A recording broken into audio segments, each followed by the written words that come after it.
আসসালামু আলাইকুম রহমতুল্লাহ। কেমন আছেন সকলেই? আশা করি সকলেই ভালো আছেন। আমি এখন যে নিউজটি নিয়ে এসেছি বাংলাদেশের সকল নাগরিকের জন্যই গুরুত্বপূর্ণ, যদি আপনি একজন সচেতন নাগরিক হয়ে থাকেন। ঘোষিত সময়ে স্থানীয় সরকার নির্বাচন হওয়ার কোনো সুযোগ নেই। সালাউদ্দিন। আসলে আমরা বাংলাদেশের নির্বাচন নিয়ে অনেকেই উদ্বিগ্ন হয়ে রয়েছি। কবে হবে নির্বাচন? হয়ে গেলে তো শেষই হয়ে গেল, আমরা আশায় রয়েছি। যাই হোক, মূলত যে বিষয়টি এখন নির্বাচনের একটি তারিখ না হলেও মোটামুটি মাস নির্ধারিত রয়েছে, সেটি আমরা সবাই জানি। আর এই মাসের মধ্যে নির্বাচন সম্পন্ন করার প্রতিশ্রুতি দেওয়া হয়েছে, ঠিক এরকম না। চেষ্টা করা হবে, নির্বাচনের পরিবেশ তৈরি হলে এইভাবেই নির্বাচনটি হয়ে যাবে। কিন্তু হয়তো নির্বাচন নিয়ে এরকম কোনো আলোচনা এসেছে যে জাতীয় নির্বাচন না হয়ে এই সময়ের মধ্যে স্থানীয় সরকার নির্বাচন হওয়া উচিত বা হবে।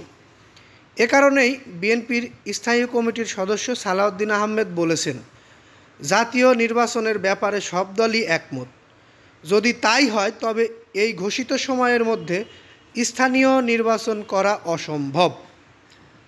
স্থানীয় সরকার নির্বাচন হওয়ার কোনো সুযোগ নেই।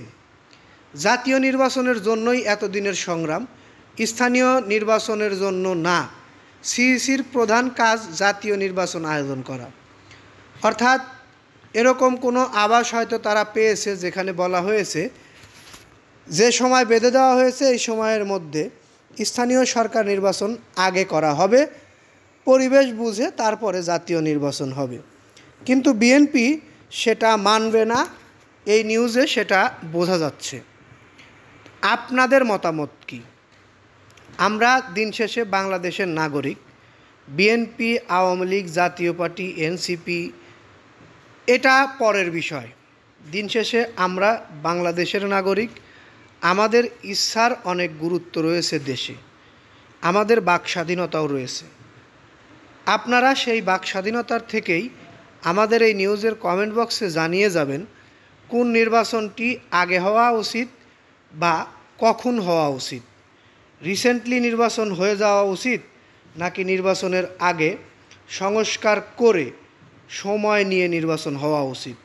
স্থানীয় সরকার নির্বাচন আগে হওয়া উচিত, নাকি জাতীয় নির্বাচন আগে হওয়া উচিত। এই বিষয়গুলো আপনাদের মতামতের উপরে অনেকটাই নির্ভরযোগ্য বা নির্ভর করে থাকে, কারণ বাংলাদেশের জনগণ যেটা চাবে অন্তর্বর্তীকালীন সরকার সেটা করবে, এটাই স্বাভাবিক, এটাই হওয়া উচিত। যদি সেটা না হয় তাহলে বাংলাদেশের জনগণের আশা আকাঙ্ক্ষার কোনো মূল্যই থাকলো না। আমরা সেই হিসাব করেই আপনাদের কাছ থেকে কমেন্টগুলো চাচ্ছি। এই নিউজটি বেশি বেশি শেয়ার করবেন, লাইক দিবেন, কমেন্টে মতামত জানাবেন। আর আমাদের থেকে এরকম ধরনের গুরুত্বপূর্ণ নিউজ পেতে, বিশেষ করে নির্বাচন সংক্রান্ত নিউজ পেতে অবশ্যই আমাদের এই চ্যানেলটি সাবস্ক্রাইব করে বেল বাটন অন করে রাখবেন। এই বলে এখান থেকে বিদায় নিচ্ছি। আসসালামু আলাইকুম।